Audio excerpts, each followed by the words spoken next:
Level up to survive के episode 30 के साथ हाजिर हूँ। तो एपिसोड की शुरुआत में ग्रैंडपा उबरे और लॉर्ड डॉरप का सीन दिखाया जाता है। लॉर्ड डॉरप अपनी मैजिक पावर्स को यूज कर रहा होता है। वो अपनी विंड पावर को यूज करते हुए बड़े बड़े टाइफून्स बनाता है। ग्रैंडपा वहाँ पर अपनी थंडर पावर को यूज करते हुए उसके ऊपर अटैक कर रहे होते हैं। डॉरप अपनी विंड पावर को यूज करते हुए उनके काफी सारे टॉर्नेडोज बनाता है और उन टॉर्नेडोज के साथ ग्रैंडपा के ऊपर अटैक करता है। तो ग्रैंडपा अपने सामने एनर्जी की शील्ड बनाते हैं, अपनी थंडर शील्ड, जिसके साथ उसको ब्लॉक करने की कोशिश कर रहे होते हैं। डॉरप उसे कहता है, उबारे, क्या तुम्हें वाकई में लगता है कि तुम यहाँ पर मुझे हराने के काबिल हो? क्या लगता है कि तुम्हारी स्ट्रेंथ इतनी ज्यादा है कि तुम मुझे हरा पाओगे?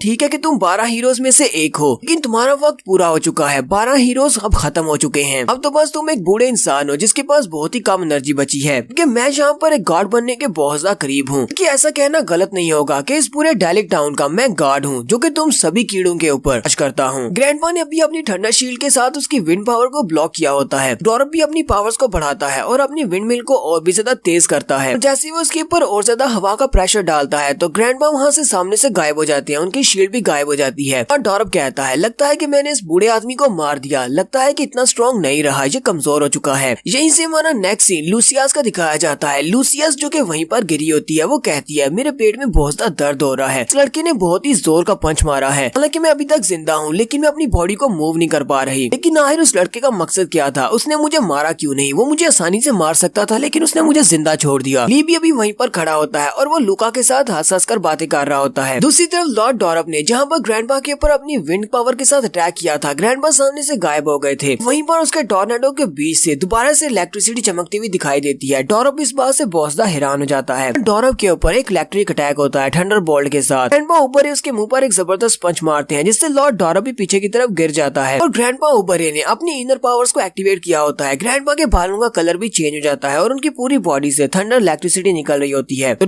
डॉरप के नीचे गिरने के बाद ग्रैंडपा फिर से उसके ऊपर पंच मारने के लिए आगे बढ़ते हैं। वो उसके ऊपर एक जबरदस्त पंच मारते हैं, लेकिन डॉरप फिर से अपने आप को बचा लेता है और वो साइड पर हटने के बाद उसे कहता है, उबरे, तुम तो वाकई में 12 हीरोज में से एक होने के लायक हो। हालांकि तुम्हारा टाइम खत्म हो चुका है। अब तुम बहुत ज्यादा बुढ़े हो चुके हो और बहुत ज्यादा कमजोर भी हो। कि जहाँ पर तुम कुछ कीड़ों को बचाने के लिए अपनी जान दांव पर लगाने को तैयार हो, जहाँ तक कि तुमने अपनी बची कुछ सारी पावर को भी यूज कर दिया है। मुझे यहाँ पर बहुत ज्यादा एक्साइटमेंट फील हो रही है, क्योंकि एक लंबे अरसे के बाद मुझे कोई ऐसा दुश्मन मिला है जो कि मुझे इतना एक्साइटेड फील करवा सकता है। लेकिन जो भी हो, ये बहुत ज्यादा कम है। और डॉरप ने अपने हाथों के ऊपर रिंग्स पहनी होती हैं, जो कि अलग अलग एलिमेंट्स के लिए होती हैं। क्योंकि डॉरप एक मैजिशियन है, वो 5 एलिमेंट्स की पावर को यूज कर सकता है। डॉरप वहाँ पर अपनी पावर्स को रिलीज करता है और उससे कहता है, तुम यहाँ पर इस फाइट को कभी भी नहीं जीत पाओगे। मैं तुम्हें यहाँ पर दिखाता हूँ कि एक ऐसा मैजिशियन जिसने 4 एलिमेंट्स की पावर्स को मास्टर किया हो, के सामने तुम कैसे टिक पाओगे। जैसे वहाँ पर अपनी पावर्स को रिलीज करता है तो डॉरप के इर्द गिर्द काफी सारी स्पिरिट्स निकल आती हैं। स्पिरिट्स या फिर इनको समन क्रिएचर कहेंगे। 4 एलिमेंट्स को दर्शाते हैं। मिट्टी का बना हुआ बड़ा सा मॉन्स्टर, पानी का एक मॉन्स्टर होता है, जबकि फायर और वुड के 2 बड़े बड़े स्नेक्स होते हैं। नेक्स्ट सीन दूसरी तरफ ब्रॉस और फिलोका का दिखाया जाता है। ब्रॉस और फिलोका वहीं पर फाइट कर रहे होते हैं सारे मॉन्स्टर्स के साथ जो कि इंसानों के ऊपर अटैक कर रहे हैं। वो गाँव वालों को प्रोटेक्ट कर रहे होते हैं। वहाँ पर मॉन्स्टर्स को मारने के बाद फिलोका उसे कहता है, लगता है कि बहुत ज्यादा मॉन्स्टर्स यहाँ पर अपीयर नहीं हो रहे। मुझे लगता है कि ग्रैंडपा ने बैरियर को ब्लॉक कर दिया होगा। ब्रॉस भी उसे कहता, हाँ फिलगोरा, मुझे भी ऐसा ही लगता है। क्या तुम ठीक हो? तुम्हें कोई चोट तो नहीं लगी? फिलगोरा उसे कहता, हाँ मैं बिल्कुल ठीक हूँ। मैं अपनी जिंदगी में पहली बार इतने ज्यादा मॉन्स्टर्स को देख रहा हूँ। ये सारे के सारे हाई लेवल के मॉन्स्टर्स हैं। आखिर अचानक से गांव के अंदर आ कैसे गए? ब्रॉस उसे कहता, हाँ मैं भी पहली बार इतने ज्यादा हाई लेवल के मॉन्स्टर्स को यहाँ पर देख रहा हूँ। मैं तो इस बारे में सोच भी नहीं सकता। अगर इस गाँव के इर्द गिर्द ये बैरियर नहीं होता तो फिर यहाँ के लोगों की जिंदगी कैसी होती। इतने ज्यादा हाई लेवल के मॉन्स्टर्स के सामने तो इन इंसानों के टिकने का कोई चांस ही नहीं है। ब्रॉस फिलगोरा से कहता है, चलो यहाँ से बाहर वाले एरिया की तरफ चलते हैं। वहाँ पर भी बहुत सारे लोग हैं। गाँव वालों को वहाँ पर भी मुश्किल होगी। मॉन्स्टर्स अगर उनके ऊपर अटैक करेंगे तो वो अपने आप को